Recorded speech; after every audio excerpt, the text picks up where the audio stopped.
नर्मदा बचाओ आंदोलन के कार्यकर्ताओं को आज भी ये मार्गदर्शन और प्रेरणा प्रदान करते हैं। बच्चों के अधिकार, बच्चों की प्रतिष्ठा तथा अर्थपूर्ण बाल शिक्षा अन्य महत्वपूर्ण मुद्दे हैं जिनमें श्री त्रिवेदी ने अपने प्रयासों और रचनात्मक कल्पना के द्वारा भारी योगदान किया है। कुछ समय के लिए वे मध्य भारत सरकार में मंत्री पद पर रहे थे और इस दौरान उन्होंने सरकारी स्कूलों में बच्चों को जो शारीरिक सजा देने पर प्रतिबंध लगा दिया, साथ ही नई तालीम का प्रसार भी उन्होंने किया था। श्री काशीनाथ त्रिवेदी जो 90 वर्ष के हैं, पिछले 70 वर्षों से पूरी तरह से गांधी जी के रचनात्मक कार्यक्रम के प्रचार प्रसार में पूरी तरह से समर्पित है। वे 1929 में गांधी जी के संपर्क में आए और हिंदी नवजीवन के संयुक्त संपादक के रूप में साबरमती पहुंचे। मध्य प्रदेश के गांधीवादी सर्वोदय कार्यकर्ताओं को एक पूरी पीढ़ी तथा विभिन्न संस्थाओं को उन्होंने मार्गदर्शन और प्रेरणा दी। रचनात्मक कार्यों के पुरस्कार के लिए उनके जैसे अद्वितीय, समर्पित तथा ईमानदार व्यक्ति का चयन कर जमनालाल बजाज फाउंडेशन अपने आप को सौभाग्यशाली अनुभव करता है।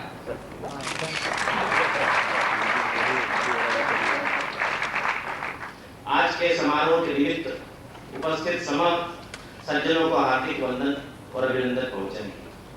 मध्य प्रदेश की रचनात्मक कार्य परंपरा के संदर्भ में मैं आज पूरी नम्रता और श्रद्धा के साथ मेरे आदरणीय अग्रजों स्वर्गीय श्री दादा धर्माधिकारी जी, स्वर्गीय श्री वी.सी. खोड़े जी, श्री बैजनाथ जी महोदय और स्वर्गीय श्री दादा भाई नायक का पुण्य स्मरण और नमन करता हूँ। इन्होंने गांधी विचार और रचनात्मक कार्य के यज्ञ में अपने को पूरी तरह होम दिया। प्रदेश के रचनात्मक कार्य से जुड़े जन सेवकों की कई पीढ़ियों को इनके प्रखर व्यक्तित्व से प्रेरणा और नेतृत्व मिला।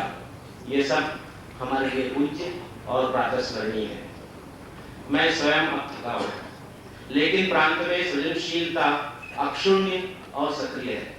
आपके द्वारा प्रदत्त सम्मान से सबकी तेजस्विता बढ़े और इस राशि का उपयोग नई पीढ़ी के सहयोग से जनसेवा के कार्यों को अधिक ऊर्जावान बनाने में हो सके, ऐसी मेरी आशा और प्रयास रहेगा।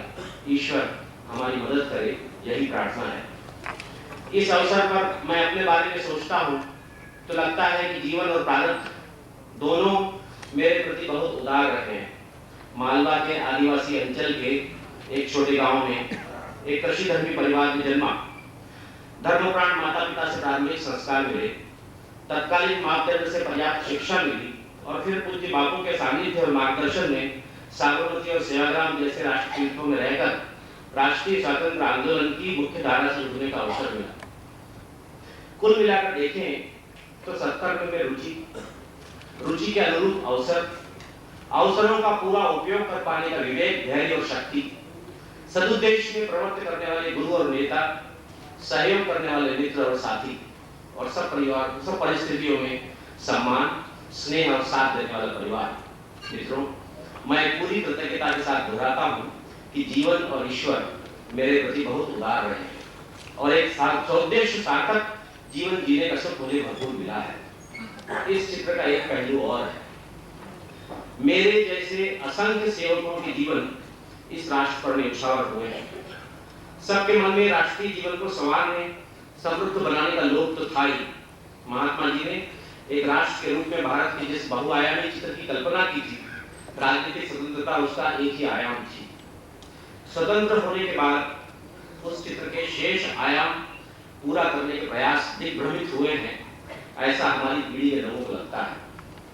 आज का राष्ट्रीय परिवेश तो बड़ा विषम नजर आता है। बिना सिद्धांत की लगभग आपराधिक राजनीति, बिना प्रामाणिक श्रम से अर्जित की गई समृद्धि, वास्तविक जीवन से पूर्णतः असंबद्ध शिक्षा और हमारी स्वतंत्र प्रजातांत्रिक और सांस्कृतिक अस्मिता को नष्ट प्राय होता देखकर भी स्तब्ध, हतोत्साहित, हतप्रभ और तटस्थ बैठा प्रबुद्ध वर्ग, इन सब त्रासदियों के रहते हुए रचनात्मक लोक सेवक के लिए कई पीढ़ियों तक उसे व्यस्त रखने वाले उद्देश्य और लक्ष्य उपलब्ध हैं और राष्ट्रहित में आत्मोत्सर्ग की अपरिमित संभावनाएं।